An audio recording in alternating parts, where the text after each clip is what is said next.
Can you take a mortgage to buy a house that in Islam?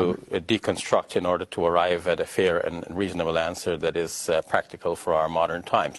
But it's a necessary question to address, because I've met many Muslims who have been very devout in so many respects, and they have lived for many years with a house that they have bought on a mortgage, and they feel a lot of guilt, and they feel that something is like inadequate about them and their level of Islamicity.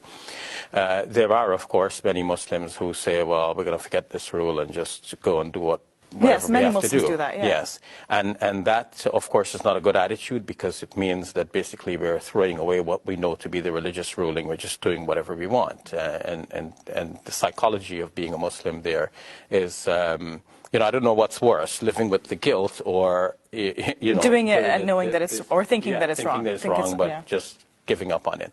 And then there are some people who just rent, you know, they rent for their whole lives. Exactly. And then there could be some non-Muslims who might be looking at this and and becoming aware already that Muslims have this dilemma, and they might be thinking too, man, if I am to ever become a Muslim, what will I have to do with my house? So we have to clear the air on this. Now, there is a council of Muslim scholars that is known as the European Fatwa Council, only because they meet in Europe to study the problems of Muslim minorities in Europe, and by extension in America and Canada, and elsewhere, Australia and so on. But they're made up of scholars. The council is made up of scholars from all around the world, including the Arab countries, major scholars such as Sheikh Yusuf al-Qaradawi. And this body had ruled, and the fatwa can easily be found online, that if you're going to buy the house that you're going to live in, then you can use a conventional mortgage from the bank, even though that will involve you paying interest, if there are no viable alternatives. And of course, they go through a lot of fine print about, you know, what's meant by not having a reasonable alternative and so on. If you read the fine print too much, you may get the impression that you're back where you started, that it's not going to happen.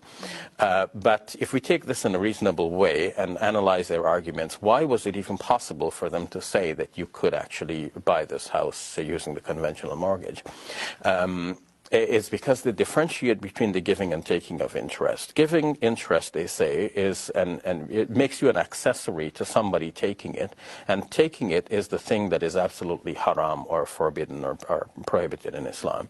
And I support that view, because when we look at the Quranic verses, it's very clear that the Quran, whenever it condemns interest, it's always condemning the person who's taking the interest, or in the Quranic language, eating the interest. So, for example, الَّذِينَ يَأْكُلُونَ الرِّبَا in the second chapter of the Quran. وَأَخْذِهِمُ الرِّبَا وَقَدْ نُهُوا عَنْهُ, and their taking of interest when it was prohibited for them.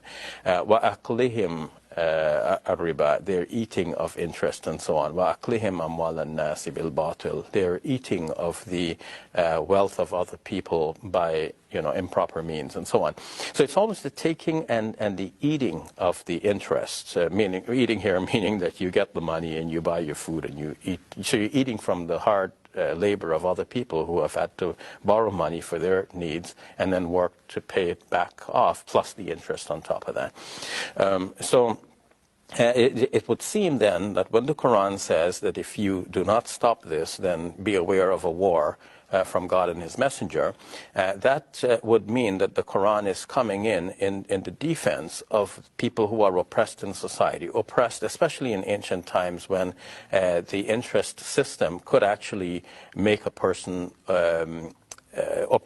could oppress a person. Sometimes people were so overburdened by usurious debts and usurious interest that they would have to eventually become a slave to the creditor.